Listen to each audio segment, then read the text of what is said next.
Hello, I'm Lisa Harrison, and today I want to touch on the law of attraction and having a plan B.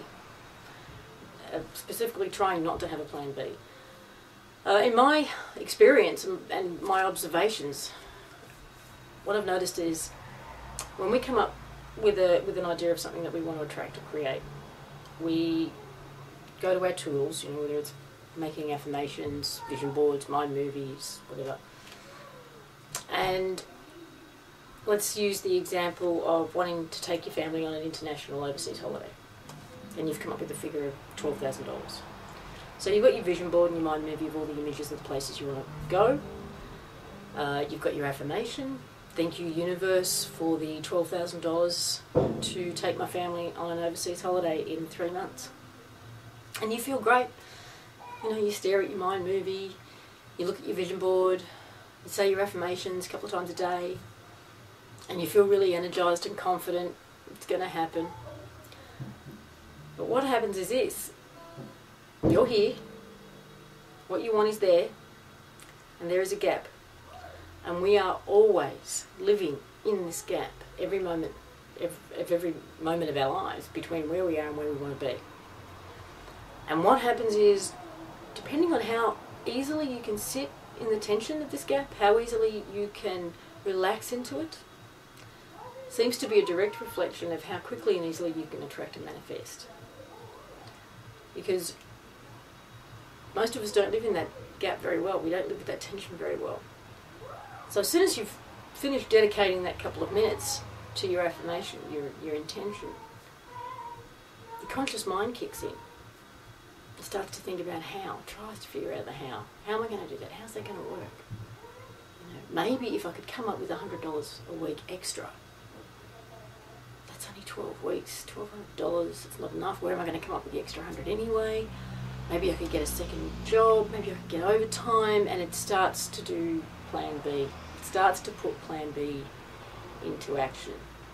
Coming up with ideas, formulas, based on its experience. Because unless you've actually had $12,000 just appear out of nowhere for you to take your family overseas with, then you have no experience of that. You don't know what it feels like. You don't know it's truly possible.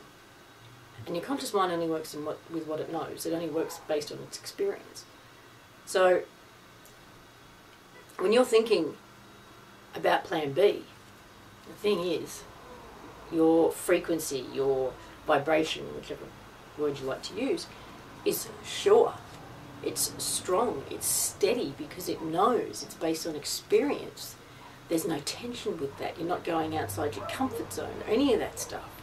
So it's a stronger signal, and it's probably a more consistent signal because it's going on, that plan B is going on in the back of your mind all the time, not plan A, not your original idea. You set aside a couple of minutes to do that every day, as opposed to the possibly hours that plan B goes on in the back of your mind. Is it any wonder why you end up with plan B? So, I would love for some of you to take the challenge of coming up with something that you want to attract, want to manifest in your life. But don't make it so big that it creates so much tension that it triggers your mind into coming up with a plan B. I don't care if it's as small as a cup of coffee.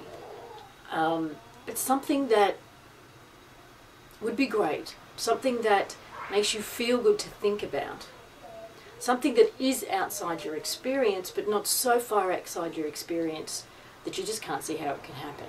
So push yourself but not too far.